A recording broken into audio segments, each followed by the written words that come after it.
So this is going to be a long explanation and discussion about a SLP, me, speech pathologist that works in a contracting company, and the entire process and its inability to be maintained and unsustainability with the public school system in general. I'm going to convey as much as I can in terms of my experience, what I've observed, and the resulting actions of my actions with regards to addressing my needs and completing the tasks required by the district. So I've been employed quite simply with the contracting company for half a year, and I'm going to start by saying I was hired upon the basis that I was going to work with a dual language school. I was excited to work with Spanish and English learners, Spanish learners, English students, and I'm not bilingual, but I want to learn more about that, and I figured, well, I was offered this opportunity. Why not learn more about Spanish, English acquisition, transfer, and the difference between diagnosis of a pathology and not, right? Plus, I was also able to mentor an SLPA who was bilingual, and I did. I got hired to do that, and I did that for a month. And then I was forced by the contracting company to shift positions into a new school, um, which required me to terminate the supervision process of this SLPA. We had built rapport. She wanted to stay with me, and I still wanted to give her supervision. I wasn't allowed to do that if I were to maintain my position. So that had to be ended, and if anyone knows in the state of California, or any state in general, paperwork's required for licensure, keeping it up to date, keeping it under the right advisor. I mean, I was a CF, I understand that. So I probably caused her a lot of hell, for having to do paperwork quickly, get it processed, and then unprocessed. I mean, 1 month, that is not even enough time to process a different supervisor, right? Well, and that's how the contracting company works. They don't give a shit. They don't. And I started voicing all of this as kindly as I could from the beginning. So I shifted over to a new school, and they said I was going to be hired in this district. And I waited a week, but I had everything ready to go, including background checks, da da da da da da. And at the very last moment, the school communicated to the contracting company that they decided to hire an in-person SLP. All right, well, I'm screwed now, okay? And I'm waiting. So they scramble to find a new position for me. And they find one. And it sounds great because it's in a high school. So I, of course, start, and that's when all of the crap starts. In terms of the amount of demands placed on the SLP, the lack of education to the SLP regarding this specific documentation requirements, the expectations of communication between different members of the staff and the educational system, and the variances with billing and note-taking. Some schools require note-taking, some don't. Some require like a print-off of Medicaid or Medi-Cal, benefits and fulfilling those service requirements, okay? All right. Case management also becomes an issue, so it varies depending on if you're doing high school or elementary school. And of course, the whole bridge and gap to everything, right? You got the whole leap is the SACE training. And typically, I have been in schools that didn't have a ton of case management, okay? I knew how to do it, and I knew how to do the process, but it made me uncomfortable. It's hard. I don't know how educational specialists do this. They have to do so many of these IEP reports, do all the documentation, send out signatures, da da da da da. I forgot to tell you, I'm a digital teletherapist, so I do everything from here. So that takes me a little more time to do the complete IEP process, including initials, including like SST meetings, including triennials. Triennials are easier, and so are annuals. It's the like initial ones though that like when you get walk-ups. That's what they called it at this district, walk-ups, and you got to treat them. Well, of course, it's a public education system, so we've got to do what we got to do. But there's no limit. Kids keep coming in, but there's no SLPs. So that's my point probably across this whole video that pisses me off, is that there's no clear boundary of what our role and expectation is. because it ever increases, and there isn't enough time. There isn't enough time throughout a typical school week and the hours allocated to complete everything with meetings and therapy services. And it's just those. It's just those alone. Of course, there's no time to do documentation, note taking, reports. That's what we do outside of our hours. But I mean, even in terms of holding meetings with parents, scheduling these meetings with teachers and parents and everyone else, and just like doing our therapy, there's not enough time because they cross each other in terms of scheduling, and you're gonna fall behind. You will fall behind. It's impossible, especially with this new day and age when all these public schools are given holiday breaks for the stupidest holidays ever, or they have half days because of this and that. This system's failing in California. It's failing, and I basically mentioned this to this company that I'm stopping. I stopped working for. I'm like, I'm done. I'm done, and I'm trying to tell them all this, and I bet they're aware of it. They're aware of it, but I'm like telling it to them in their face. I'm like, look, I'm fucking fed up with it, and you know what's happening, and I'm like, nothing's gonna change. Your job's only gonna get harder, even in your role, even your hierarchical role, right? You do this, you're the contractor, you have this role here, you gotta find them. Then you have a business up there, the guy above you, who maybe says, okay, you need to find this many SLPs in this district, and that's what you're allotted, and we need this by then, okay? Higher up still, oh, well, we're going to contract, we're talking to the district about the money allocated for spending to hire speech therapists and what the general education department has in their district, okay? Well, then keep going up that fucking ladder. It doesn't work because there's too much administrative rules, and no one knows how to communicate from those high administrative roles down to the actual workers, the peons. I'm not a peon. I went to UC Berkeley. I went to Purdue for grad school. I like doing what I do. I like to help children, but I'm not being listened to, and I have ideas to fix it, and those fuckers aren't listening. So I'm going to start talking out, and I have.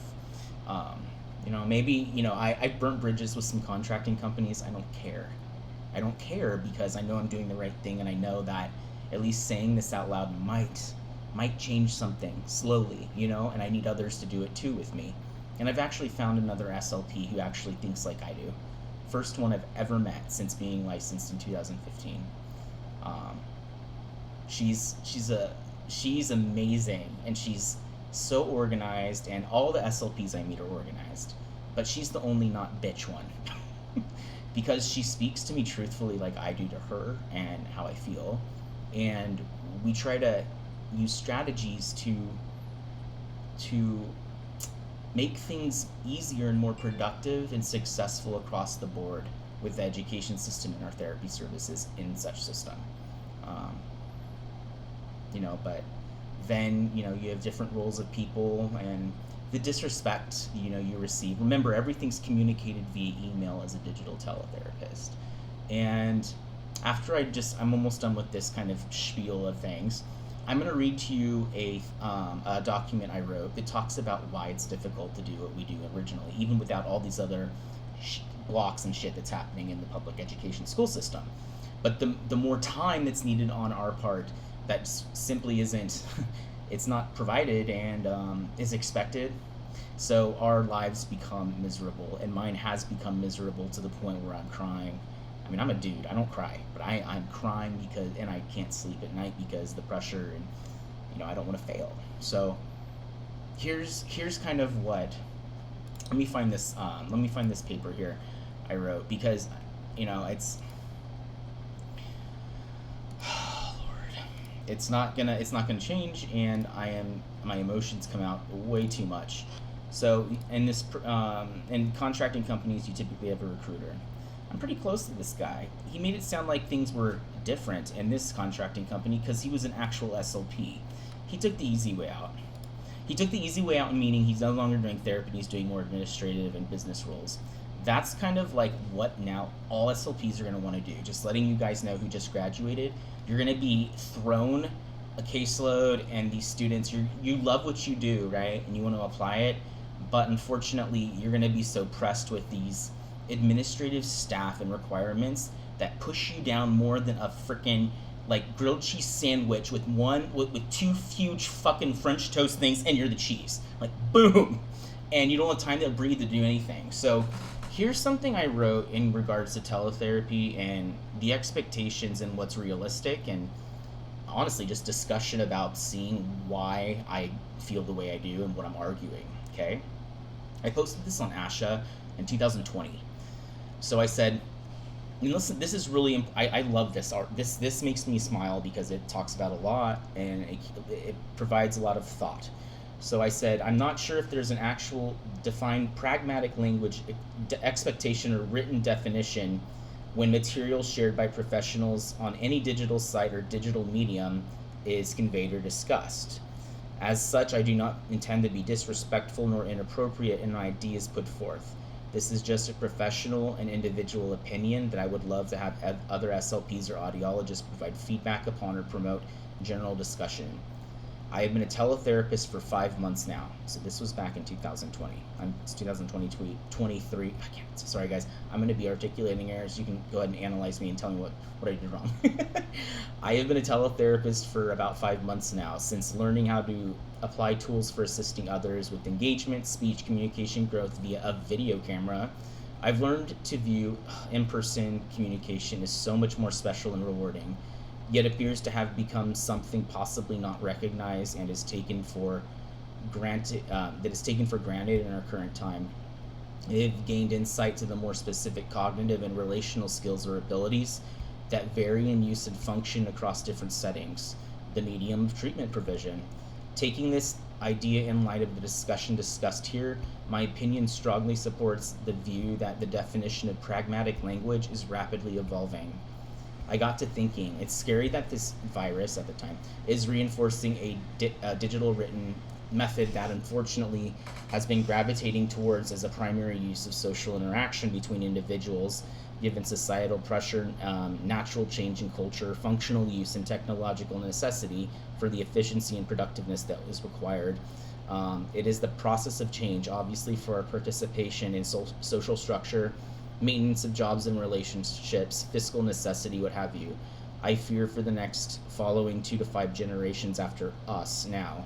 I fear continued change towards this method. Rather than talking directly to someone, it will change in priority, availability, and negatively impact culturally, related, emotionally necessary methods of engagement per context of topic discussed with an accuracy that's understood or mutually understood. Why? Because this overly reliant medium facilitates ambiguity of meaning. You have difficulty discerning every type of humor, an inability to infer an urgency of message, an uncertainty of emotional component or strength or feeling intended within messages that are communicated, and an inability to non-verbally read when discussions need to be ended, when someone else is like, I'm done, or they need to say something that starts a new conversation. There's so many pragmatic functions you just don't get when doing digital written communication. Even with teletherapy, and even with the camera, you're lacking so much. There are several other noticeable metacognitive language skills that could be listed here. If you consider the variables in what I just mentioned, what is the likelihood that you truly understand what another person is writing to you in an email or text at that particular period of time? Worst yet, without talking on the phone, at least, or in person, a more direct communication approach. Continuing a discussion under the circumstance has no benefit to meaningful information exchange discussed further, as your understanding of their message or vice versa isn't correct from the origin of thought with actionable intended discussion. So that's really going deep right there with my thoughts, but still legit. Although having an ability to reach millions around us that are not physically present, the method takes away or steals an advantage of clear and timely, concise discussions that are highly abstract. Think about the loss of productivity with time, given an example email discussion between 2 people. An email conversation that took, say, 10 minutes to complete, with even more time required between each message received and sent by participants given distractions and local physical, things happening. Compare the conversation to a spoken, verbally present setting where ambiguity is not lost of concern and the information exchange can occur over seconds. Rapid voice can, you can comprehend that auditorily quickly. You can infer urgency. You can grasp what they need now. Boom, mutually understood. Not with writing, not emails. Efficiency and accuracy of communication with the above examples suggests in-person discussion is preferred within a time constraint, especially when discussing topics not sensory related or perceivable. You may now ask how I came to this conclusion. We always know language, undergoes the distortion of meaning, scope, and symbolic conveyance, the symbolic conveyance, when one or more sensory mechanisms is altered between organism to organism or people to people. If you're blind, you have a totally different way of conveying a symbol with another blind individual, or even blind to visual, individual, people that are both deaf. These symbols take time in their different interpretation. I feel that this issue is not being examined and that our technology is evolving significantly faster than literally our computational brains can handle. In one mode of communication, if one mode of communication continues to evolve and pressure is placed upon social connection using that medium, it is generally understood and required and used by all, right? So you're pressured by culture, social communication, and mass to use this sensory medium to do it. It might not even be always necessary or preferred or effective with its meaning, but it still will likely grow in use, right? Because that's just how we're doing it with the world and how we have to do it. Might not be best for us, though. I think about this possible situation. The use of echolocation by a dolphin underwater. Water, the medium required to relay a dolphin's biologically developed and efficient method to coordinate and influence social behavior, cannot occur above water. Although a stretched example, it still is analogous to what I'm discussing here. I have written other ideas about how syntax and temporal changes using social media devices, connecting everyone to an immediate rate as to influence one's comprehension of written language, especially for children who are initially exposed to such devices. Actually, before I continue, let me go back to the dolphin example. So I say that it's a medium required to relay a dolphin's biologically developed and efficient method to coordinate and influence social behavior. It can actually occur above water, but how does it occur? Through a flip or through a different type of motion that's sensed in their body.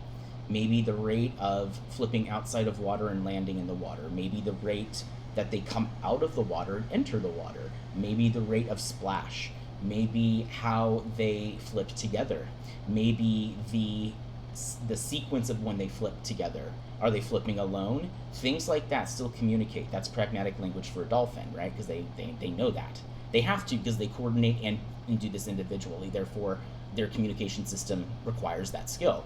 So let's go back. I have written other ideas on how syntax and temporal changes using social media devices, like I said, influence our written communication, and especially for children who just are exposed to these initially as babies.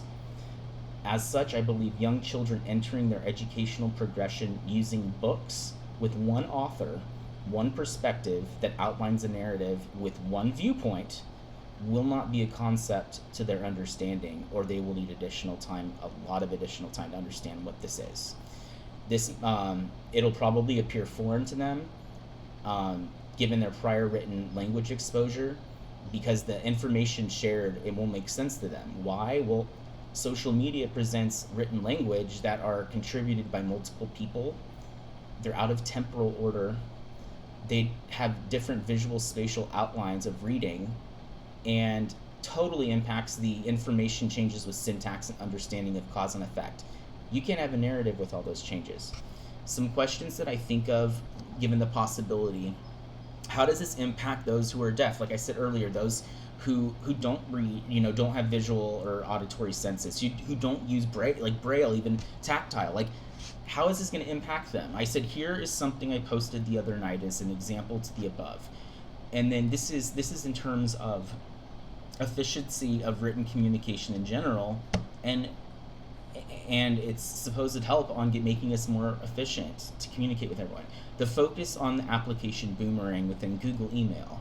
At the surface, there are benefits to its function, but in the context of SLPs and the availability of service to those that we are required to treat, how or where do we fit in time to complete ever-increasing documentation, proof of service with accuracy, billing, scheduling, communication with client, family, creation of effective treatment strategies, etc. We know how to do this. We're smart individuals and can organize in the system, but only up to a point. Digital written communication expands this ability, but no one seems to recognize or examine that the constant time cannot change here. We do not have time expansion for our functional duties. which continue to be growing. This is a problem. Here is what I wrote regarding the idea that computer programs absolutely do not help with saving our time to do our work. The Google extension Boomerang uses AI to remember something that you can't remember because you are bombarded with constant information to remember in the present. You receive emails to confirm remembrance, and those must then still be retrieved from your memory as to why you sent the message, and further, how to solve the problem if the remembered event didn't lead to the expected outcome.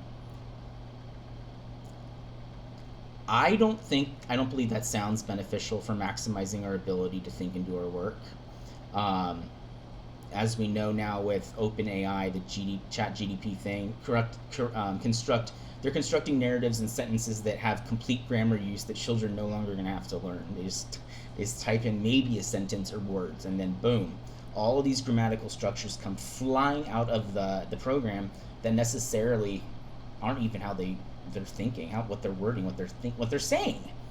And what ultimately, this is really philosophical because it's like predeterminism, and you know you're having something said that's not by you, and then you're completing it, or you're organizing your thoughts around it. Mm-mm. So that's not our control consciously of what we're intending. That scares the crap out of me. And then I conclude, it's just, this is something that's super important for SLPs to have in the back of their mind, or at least be aware of, because right now changes are existing so quickly and they're novel to our understanding, and I think it's fascinating. But that is kind of my day and my week right now. I am so tired. I'm exhausted, but I want to get my message out there and see if anyone found this beneficial or they could relate to it.